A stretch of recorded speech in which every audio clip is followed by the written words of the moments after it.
Antes de entrarmos no exame do capítulo 8º, que vai tratar sobretudo da contradição centro e periferia e as lutas sangrentas que isto vai provocar, vale a pena aqui recapitular rapidamente o capítulo 7º. Por quê?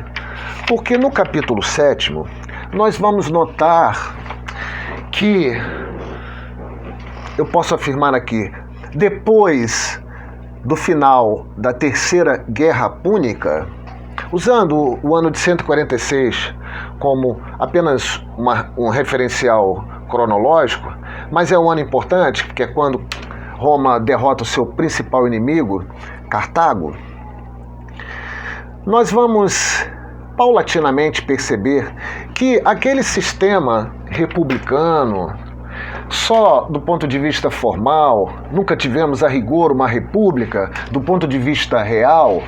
No início era uma república aristocrática, depois evoluiu para uma república oligárquica, mas a República Romana nunca foi, a rigor, uma república democrática.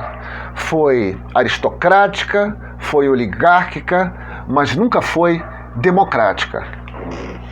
E aqui é importante salientar que quando estamos, a partir do século II a.C., lendo em vários textos que os comices tributis, que um dos plebeus, tribunos da plebe, fez a proposta X ou a proposta Y, extremamente progressista, esses plebeus já não são os plebeus empobrecidos. Já vimos que, na medida em que os comices tributis vão se aproximando do término da República, quanto mais próximo do término da República, mais elitizados eles vão ficando. Basta examinar as origens familiares, por exemplo, dos irmãos Graco. Tibério Graco, Caio Graco. Eles não eram plebeus empobrecidos. Portanto, aqui vale ressaltar que mesmo numa instituição que no seu início foi a instituição mais democrática da cidade de Roma, os comices tributis, que conseguiram inclusive o direito de legislar, competindo com os comices centuriates e com o Senado. O Senado nunca teve o direito de legislar, mas tinha uma interferência extraordinária nos comices centuriates. Os comices tributis conseguem este direito, mas eles não conseguem sem haver também, concomitantemente, uma mudança de classe no seu interior. No século II e diante, nós temos uma elite plebeia que está controlando os comices tributis. Membros das nobilitas, das famílias mistas. Se a gente pega os principais tribunos da plebe e examina os laços de parentesco que eles possuem, nós vamos achar gentes importantes da cidade de Roma. Portanto, aqui é importante não nos iludirmos quando a gente lê que os comices tributis, um plebeu, uma proposta plebeia importante foi feita. Não é tão simples assim.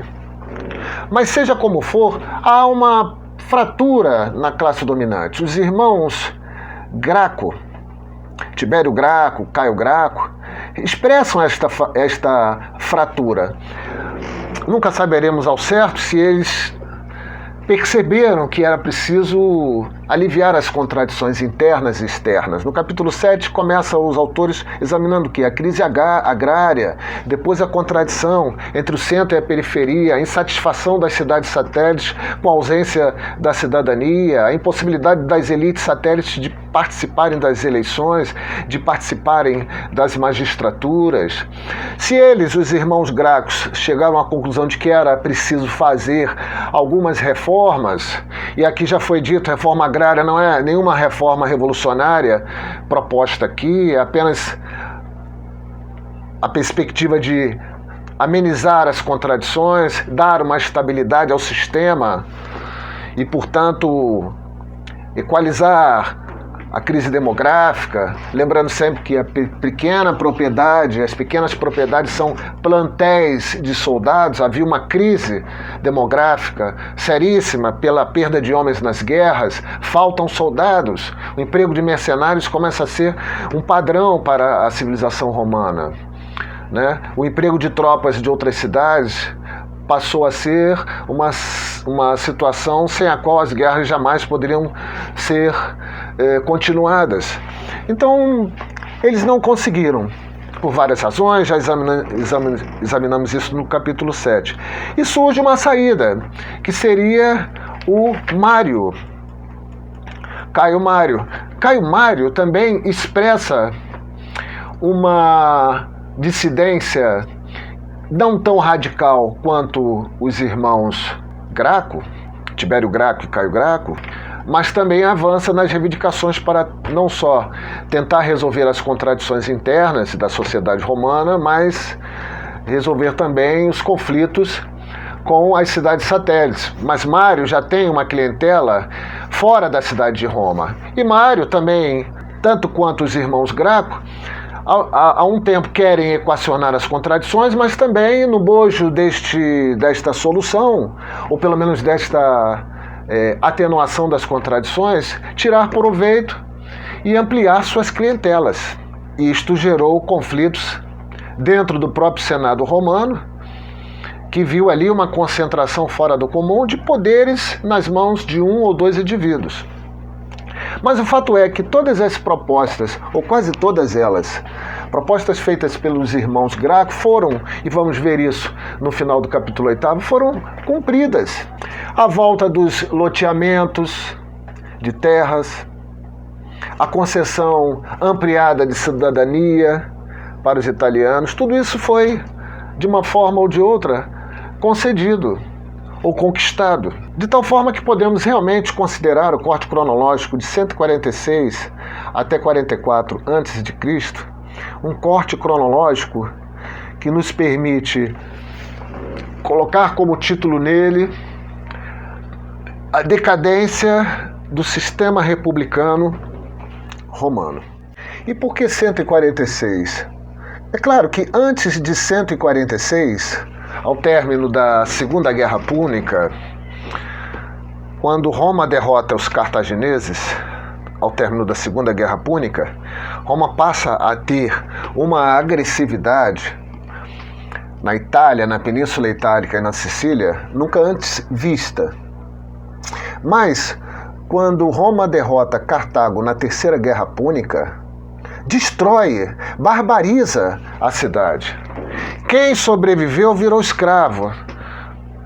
Estamos falando aí de 40, 50, quiçá 60 mil pessoas sendo convertidas em escravas. Quem resistiu morreu. Foi seguramente uma das piores barbaridades já registradas na história antiga da humanidade. Esta violência se amplia, se eleva, e tanto é verdade que em 146 Roma vai também devastar Corinto, arrasa Corinto. A partir de 146, Roma tem uma nova relação com os gregos. A partir de 146, as relações entre gregos e romanos, depois que os romanos saquearam Corinto, é inclusive chamada esta guerra de o saque a Corinto. As relações entre os gregos e os romanos nunca mais foram as mesmas. Mas surge diante de Roma, após 146, um mundo a ser dominado, um mundo a ser pilhado, saqueado, escravizado. O desejo de riqueza insaciável de uma elite romana que não portava quadros orgânicos, que pensassem na longa duração, uma elite insaciável, vai produzindo contradições internas dentro da própria cidade, mas também em razão de suas vitórias militares, está diante de uma situação em que agora ela tem várias cidades satélites constituídas de elites locais, mas também de classes subalternas. O que fazer com elas? Sabemos que é a empiria que vai dominar todo o processo, mas deste processo é que surgem, a meu juízo, pequenas, mas não insignificantes, fissuras dentro da própria classe dominante. De onde vão surgir estas fissuras? Dos comices tributis. Estamos em meados do século II antes de Cristo. E estes comices tributis já não são aqueles comices tributis de 494 a.C. A sua configuração interna de classe já é outra. Quanto mais os comices tributis se aproximam do final da República, mais eles vão sendo elitizados. A partir da constituição dos casamentos mistos e do surgimento das famílias mistas, das nobilitas, estas nobilitas vão, entre aspas, se apossar dos comices tributis. É claro que portando reivindicações que contemplassem os interesses das classes subalternas, também expressadas, também representadas nos comices tributis. Mas quem vai capitanear o controle político dos comices tributis, e no século II isto é nítido, são os setores mais enricados dos plebeus. Basta verificar as relações familiares dos irmãos Graco. Tibério Graco, Caio Graco, não são plebeus empobrecidos. Mário, que vem logo a seguir, e outros líderes que surgem do interior dos comices tributos, como tribunos da plebe, não são pessoas desvinculadas das gentes mais importantes da cidade de Roma. Surgem estas lideranças dos comices tributis, que era, de fato, a instituição mais representativa, mais democrática do sistema jurídico-político romano da época. Seguramente, não pode haver dúvidas sobre isto. Mas Caio Graco, Tibério Graco, expressam fissuras das classes dominantes e vão tentar propor ajustes.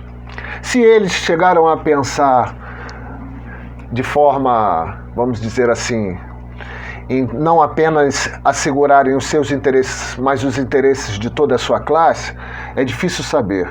Mas é notório que todos eles que tentaram propor reformas que atenuassem as contradições, tanto internas quanto em relação às cidades satélites, também tentaram, neste processo, tirar proveitos. Em que sentido? Os irmãos Graco tentaram ampliar, neste processo, as suas clientelas. Tibério Graco consegue autorizar a reeleição dos tribunos da plebe.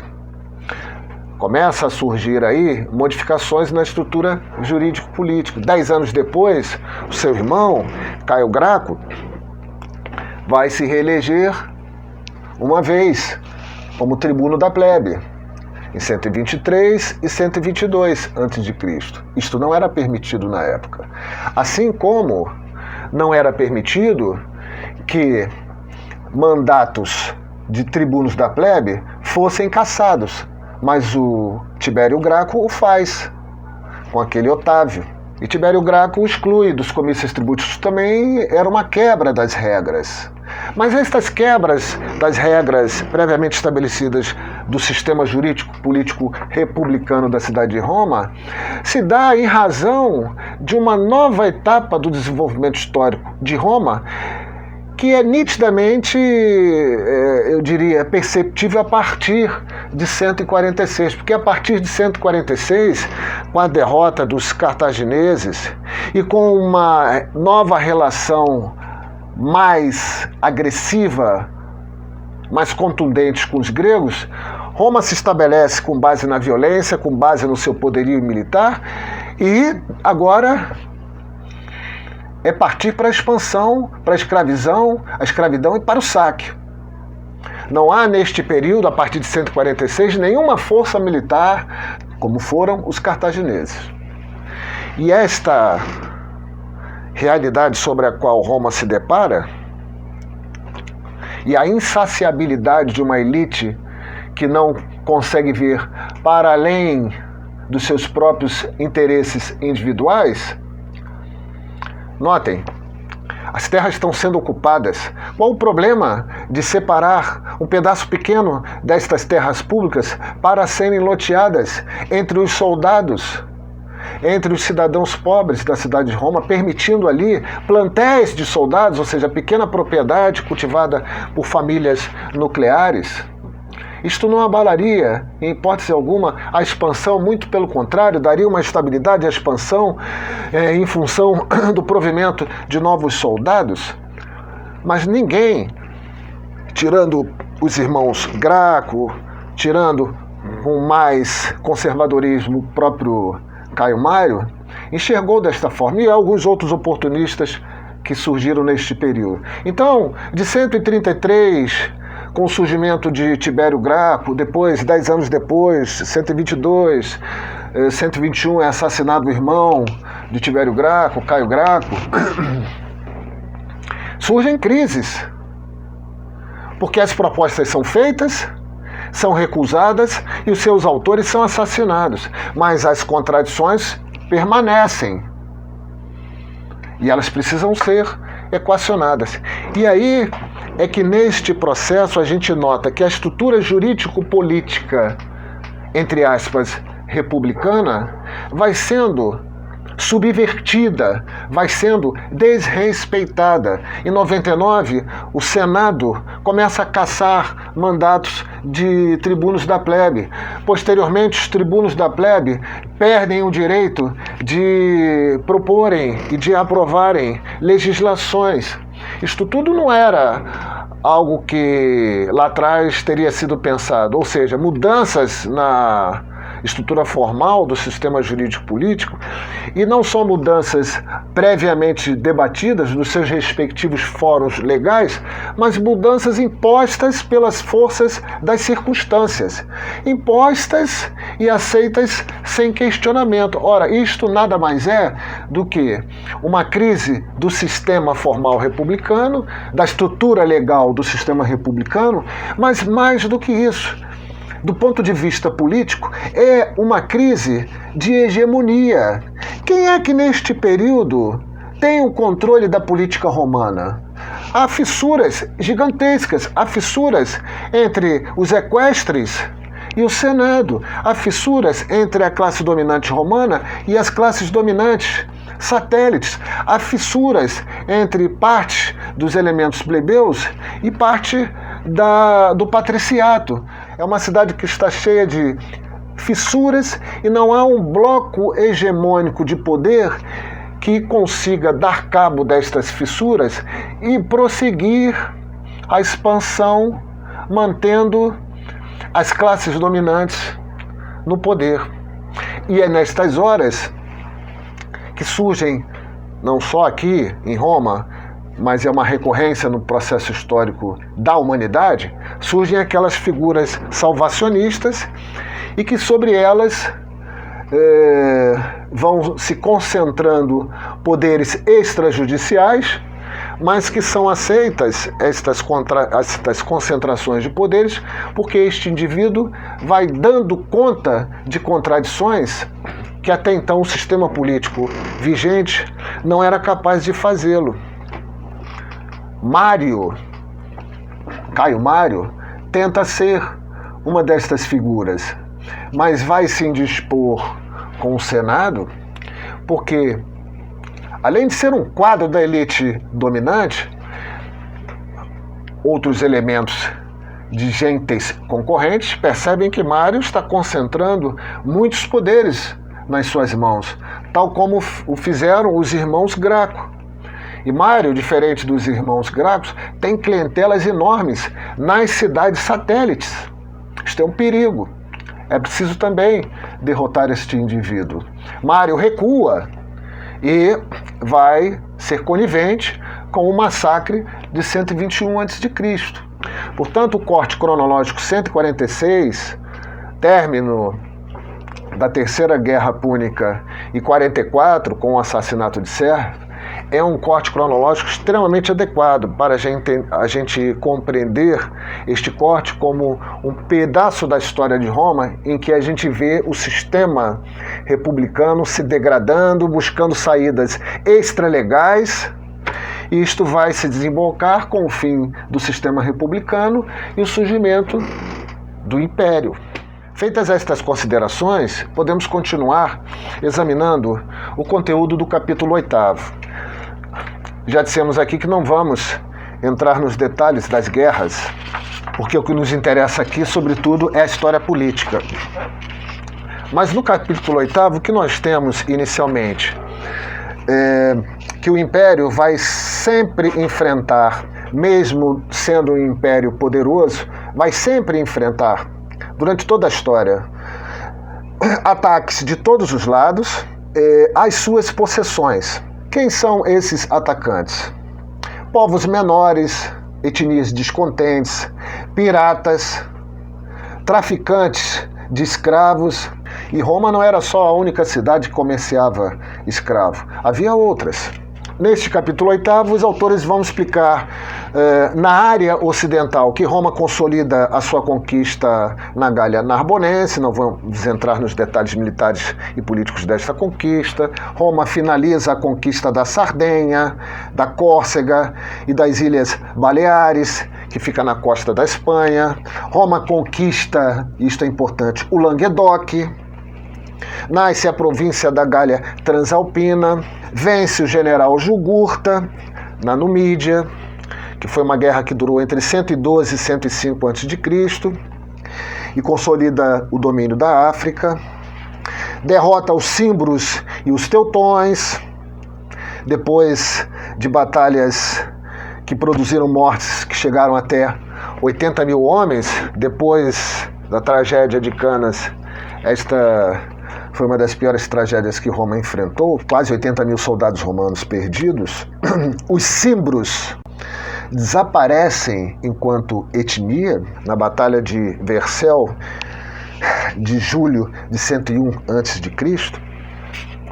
E no Oriente, o que nós temos? Em 129 a.C. surge a província da Ásia, que está aí no mapa. A Mísia, a Frígia Marítima, o Quersoneso da Trácia e uma parte da Lídia. Roma domina Delos, dobra Mitrídates VII, Eupátor, na Península Anatólica, por volta de 81 a.C. Portanto, é uma situação em que há conflitos internos gravíssimos, mas mesmo assim a expansão continua concomitantemente. Tem um detalhe aqui que é importante, está na página 119 do nosso livro, que é sobre Delos. Eu acabei de dizer aqui que havia outras praças de comércio de escravos. Delos era capaz de receber e despachar no mesmo dia 10 mil escravos. Receber e despachar. Sabemos que muitas vezes os escravos chegam nos portos e são vendidos num determinado período, 2, 3, 4 dias. Neste período eles ficam acantonados em determinado, entre aspas, depósito. Mas em Delos, por dia chegavam 10 mil escravos e no mesmo dia estes 10 mil escravos eram vendidos, pois os romanos empregavam-nos em grande número e os piratas, fazendo-se passar por mercadores de escravos, continuavam a sua imparável obra de desventura. E agora, continuando o nosso texto, agora do capítulo 8º, a guerra social.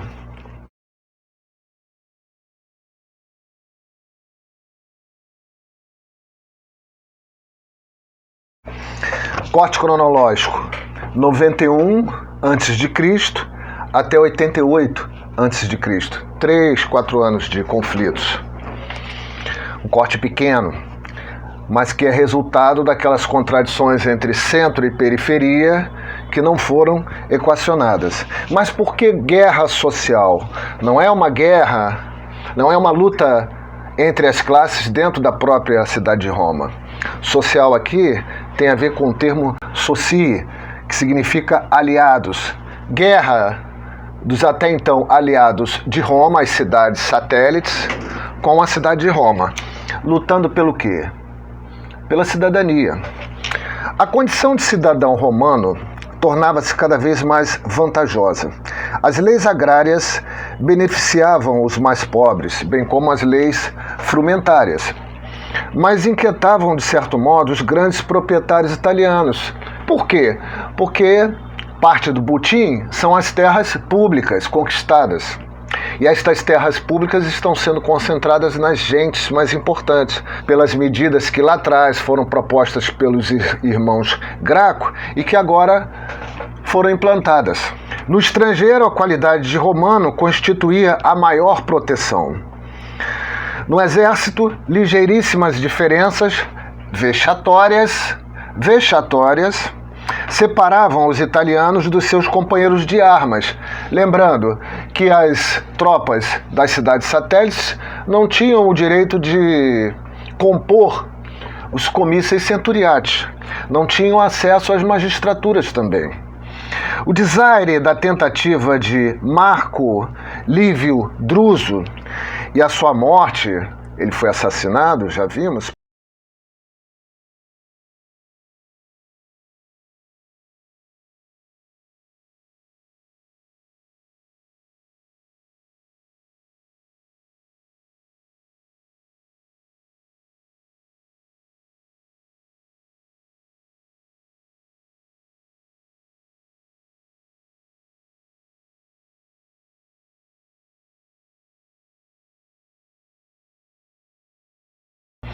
o desaire da tentativa de Marco Lívio Druso e a sua morte, ele foi assassinado, já vimos, provocaram a revolta dos povos de Apenino, montanheses robustos, marsos, sanitas, lucânicos, que apenas há um século haviam sido verdadeiramente conquistados.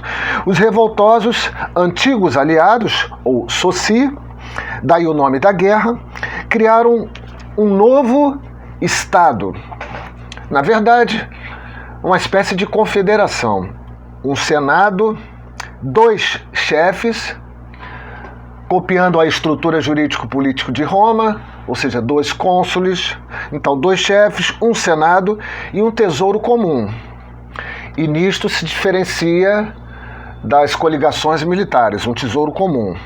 A República Romana viu-se ameaçada às suas próprias portas, mas dispunha das províncias, do domínio do mar, das províncias, ou seja, das regiões distantes do centro da Itália, como a Sicília, por exemplo, do domínio do mar, do exército de Espanha, que poderia ser deslocado para o conflito na Península Itálica, e dos recursos da Gália Cisalpina. Ao saber dos massacres que marcaram o início da insurreição, massacres realizados pelas cidades satélites contra os seus opositores, ela, Roma, decide-se, primeiro que tudo, pela intransigência, uma marca que, como já foi dito, vem desde 146 a.C. E aqui um pequeno parênteses. Um texto do historiador romano Velleio Paterculo. A Itália inteira pegou em armas contra os romanos. Os romanos preferiram ficar quase sem poder em combater a dar o direito de cidade apenas a pessoas vencidas e arruinadas, dito de outra forma, dobradas, em vez de o concederem a todos, conservando as suas forças inteiras. Portanto, a intransigência era a marca. Mas, e a Lei Varia, ou Lei Varia, inculpou de tal traição todo o cidadão considerável favorável à causa dos aliados. Então, num primeiro momento, vem uma ação violenta das cidades satélites, Roma mantém a sua intransigência, aprova a Lei Varia, determinando a pena de traição para aqueles que apoiassem a revolta, mas logo em seguida, mais 3 leis secundaram, ou seja, demonstraram que esta arrogância de Roma cedeu, secundaram os sucessos romanos. Que leis foram estas? A lei Julia, de 90 a.C., ou Lex Lulia, deu o direito de cidade romana às cidades italianas, mas apenas as que se mantiveram fiéis, não participaram da revolta, e assim o pediram.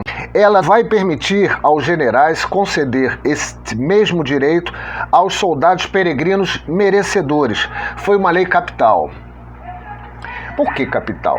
Porque esta lei quebra a unidade política e militar das cidades satélites, divide o inimigo. A segunda lei, a lei Plautia Papiria, de 89, um ano depois, 89 a.C., já há um avanço nela, atribui o direito de cidade romana, ou seja, o direito de cidadania romana, plena a todo o italiano, mesmo o revoltoso, um ano depois, que viesse inscrever-se dentro de 2 meses nos registros do pretor.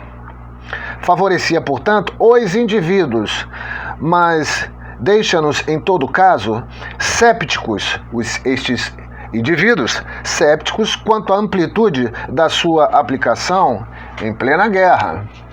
Você para de guerrear e vai se inscrever numa tribo coordenada por um pretor? Depois vem, finalmente, a lei Pompeia, de 89 a.C. Quer dizer, a revolta começa em 91, em 89, já temos a lei Pompeia, que concedeu o direito latino, e aqui é o direito latino, não é o direito pleno da cidadania romana, é o direito latino, já vimos o que isto representa, às cidades da Gália Cisalpina, ao norte, que ainda não o tivessem. As cidades da Gália Cisalpina nem sequer tinham direito latino. Foi uma lei que aproveitou, sobretudo, as cidades situadas ao norte do Pó. Em 88, o perigo fora definitivamente debelado, embora subsistissem focos de rebelião até cerca de 80, focos residuais. Notem, Mário. Quem é esse Mário? É o Caio Mário. Sila e o pai de Pompeu tinham se distinguido particularmente nas operações militares. E aí vem o problema italiano. A guerra social fizera 300 mil mortos, sobretudo entre os jovens, e levara ao empobrecimento de determinadas regiões. Mas teve pelo menos 2 consequências importantes.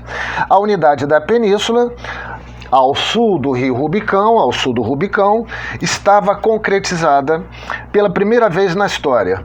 E a Itália reunia a comunidade cívica mais numerosa da bacia mediterrânea.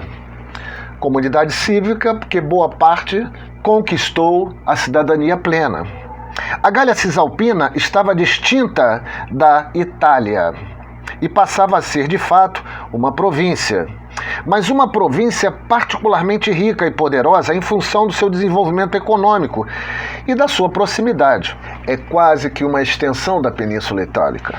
Para permitir que a Constituição funcionasse face ao afluxo de novos cidadãos, estes cidadãos serão inscritos nas tribos, participarão das votações, terão o direito de concorrer às magistraturas, que foi, no entanto, extremamente progressivo. Estes foram bloqueados em 8 das 35 tribos. Estes votos serão concentrados em 8 destas 35. Quais eram as gentes que controlavam estas 8 tribos? Não sabemos. O que não podia inevitavelmente deixar de suscitar descontentamentos e reclamações. Quanto à latinização da Gália Padana, esta era normalmente o prelúdio de uma romanização mais completa, e também aqui se nos depara uma das apostas políticas do período seguinte. E aí ele recua em 133. Em 133, na época em que o Tibério Graco é assassinado, é bom lembrar disto, a República apenas possuía 6 províncias: as 2 Espanhas, a África, a Sicília, a Sardenha, a Macedônia, e 5 advinham-lhe da sua vitória sobre Cartago. Quer dizer, das 6, 5 eram resultado da vitória de 146. Na época de Sila, Roma possuía 10. Possui 10. A Ásia, as 2 Gálias, a Sicília vieram juntar-se às anteriores. Portanto, 10 na época de Sila. Mas a sua política de conquista mantém-se ainda hesitante. À exceção da Gália Transalpina e da Ásia, organizadas a sangue frio, as suas operações vitoriosas não resultam necessariamente em anexações. As 6 primeiras províncias são resultados da derrota de Cartago. São províncias ocidentais. As posteriores são, na sua maioria, províncias orientais. E no Oriente, a colonização se depara com formas de organização socioeconômicas mais desenvolvidas. E ali o que vai imperar não é a colonização tal como se deu na área ocidental. Ali vai imperar a tributação. E as formas de organização da produção de excedentes vão se manter, tais como se mantinham desde tempos remotos. Então são 2 formas bem distintas de domínio colonial: a forma ocidental e a forma oriental. E é nesta parte oriental que a política vai se dar mais pela constituição de estados clientes. No Ocidente, a figura do Estado cliente não aparece. Portanto, repetindo, as suas operações vitoriosas não resultam necessariamente em anexações. As duras guerras contra Jugurta, os Cimbros, os Teutões e contra Mitrídates e Eupator não trouxeram consigo quaisquer conquistas. De fato, Roma já tinha um certo domínio sobre estas regiões. Foram lutas de defesa que forçaram também uma forma de colonização, de negociação com os vencidos diferenciada. A Gália Cisalpina definiu-se em vista da Itália e da Gália Narbonense. Há uma divisão entre a Cisalpina e a Narbonense. Eu separei um trecho aqui da Mary Beard, SPQR, páginas 212 a 215, alguns trechos, para que a gente tenha uma ideia mais aproximada do clima e de como, na prática, muitos dos fatos aqui citados superficialmente ocorreram. O primeiro ponto culminante foi em 133 a.C., quando Tibério Graco, um tribuno do povo, com planos radicais de distribuir terras aos pobres romanos, decidiu pleitear um segundo ano no cargo. Ele altera a legislação, permitindo a possibilidade de uma reeleição dos tribunos da plebe. Para que isso não ocorresse, um grupo não oficial de senadores e seus agregados interromperam as eleições, mataram Graco e centenas de seus apoiadores a pauladas e atiraram seus corpos no Tibre. Esquecendo convenientemente a violência que havia acompanhado o conflito das ordens, já vimos sobre ele, muitos romanos sustentaram que essa havia sido, entre aspas, a primeira disputa política desde a queda da monarquia a ser resolvida com derramamento de sangue e morte de cidadãos. Logo, houve outra. Apenas uma década mais tarde, Caio, o irmão de Tibério Graco, teve o mesmo destino. Apresentou um programa de reformas mais radical ainda, que incluía uma cota de trigo subsidiada para os cidadãos romanos e conseguiu se eleger tribuno uma segunda vez. Mas em 121 a.C., quando tentava evitar que sua legislação fosse desmantelada, tornou-se vítima de outro bando, mais oficial, de senadores. Dessa vez, os corpos de milhares de seus apoiadores obstruíram o rio. E aconteceu de novo em 100 a.C., quando outros reformadores foram espancados até a morte no próprio Senado, com os agressores usando telhas do edifício como armas. 3 outras guerras civis prolongadas ou levantes revolucionários seguiram-se em rápida sucessão e, em certo sentido, vieram somar-se a um único conflito intermitente que durou mais de 20 anos. Primeiro, foi declarada guerra em Roma em 91 a.C., por uma coalizão de aliados italianos, ou Socii, a Guerra Social. Isto começa em 91 a.C. Em 2 anos, os romanos mais ou menos derrotaram os aliados e no processo deram à maioria deles cidadania romana plena. Mesmo assim, o número de mortos de homens que haviam antes servido lado a lado em guerras romanas de expansão, porque são soldados das cidades satélites, que também compunham as tropas de Roma para o enfrentamento de outras terras longínquas. Foi, segundo uma estimativa romana, foi cerca de 300 mil mortos. Antes do fim da Guerra Social, um de seus comandantes, Lúcio Cornélio Sulla, ou Sila, cônsul em 88 a.C., tornou-se o primeiro romano a liderar seu exército contra a cidade de Roma, em 88 a.C. Sulla, ou Sila, pressionara o Senado para obter o comando em uma guerra no Oriente. Sulla era cônsul e, quando voltou de 4 anos vitoriosos, marchou até a sua cidade natal outra vez e foi designado ditador. Antes de renunciar em 79 a.C., introduziu um amplo programa de reformas conservadoras e presidiu um reino do terror e o primeiro expurgo organizado de inimigos políticos da história romana. Nestas proscrições, entre aspas, isto é, notificações, ele afixou o nome daquelas pessoas, dos senadores que seriam mortos.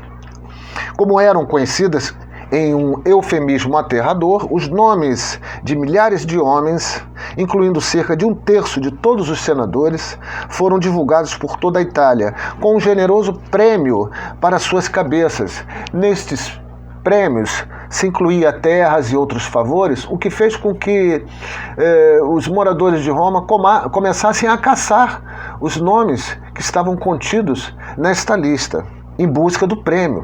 Finalmente, o resultado desses 2 conflitos alimentou a famosa guerra, entre aspas, de escravos de Espartaco, que teve início em 73 a.C.